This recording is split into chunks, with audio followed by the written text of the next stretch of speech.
Hi everyone, so here we've got our ingredients. You're going to need whipped cream, you're going to need some chocolate chips, Oreo cookies, and some butter. So for the base itself, you only need these two ingredients, and for the other two are for the cookie base. So first what we're going to do is we're going to take our whipped cream and we're going to be putting it into a small bowl. You're going to need about 1 cup of whipped cream. So it might be a little stiff at first, but you just have to work your hands a little bit. And once you've put about 1 cup worth whipped cream in a bowl, just let it soften at room temperature. And so give it a little bit of force, just kind of let it sit there for a while now while we go on to make the next component. So next what we're going to do is we're going to melt some chocolate. So you're going to want to take about 5 big tablespoons of chocolate chips, and what we're going to do is we're going to microwave this for about 1 minute. You could also heat this up over the stove as well, but I feel like it would just be easier to microwave, so that's what we're going to do. So pop it in the microwave for 1 minute, and we're going to let it do its magic. And while we wait for that to microwave, let's go check on our whipped cream. So as you can see now, our whipped cream is a much more liquidy kind of texture, and it's going to continue to soften until it's completely at room temperature. So we got our chocolate chips and they're all melted. We're going to give it a good quick stir, and you'll see how good it's melted. Looks like a professional did it.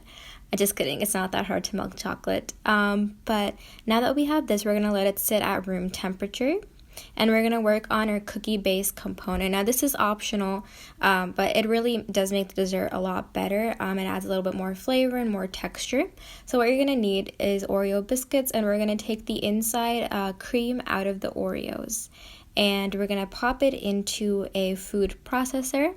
So you're going to need about 5 to 6 cookies, not that much. And we're just going to let it grind in the food processor to become a powder. And so now you guys can see that it's a fine powder, looks so good. And what we're going to do now is we're going to add some melted butter to this. So you're going to want to take about 1 tablespoon of butter, pop that into the microwave for 10 seconds, no more. We don't want that butter to burn too much. And there you go, you add the butter slowly into your powder mixture, and it's going to make this very nice kind of base, similar to how you would make a cheesecake. And there you go. It kind of looks like soil, but believe me, it tastes good. And you can make it as crummy you want, so you could add less butter and it would be more of a grainy texture. It's really up to you. So we're going to add this to our cute little cups that we have over here. These are our little dessert cups that we kind of DIY'd. They're not really dessert cups, but now that we look at our whipped cream and it looks good, it's much more liquidy. And to this, what we're going to do is now add our chocolate, which is at room temperature now.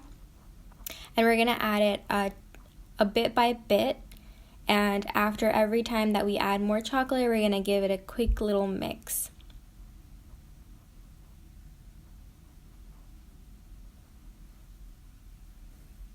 So mix, mix, mix. And here is the final product. It looks so good. Look at that texture. Very moussey, yet very light. And just filled with goodness. So here is our base that we made. And now we're going to add our mousse on top of that. And you can chill these in the fridge if you want for an hour or so. You can also eat it just like this. If you like cool desserts better, then you can definitely pop it in the fridge. And so here it is. This is our final product. Two ingredient chocolate mousse, plus if you wanted to make that cookie base, 2 extra ingredients.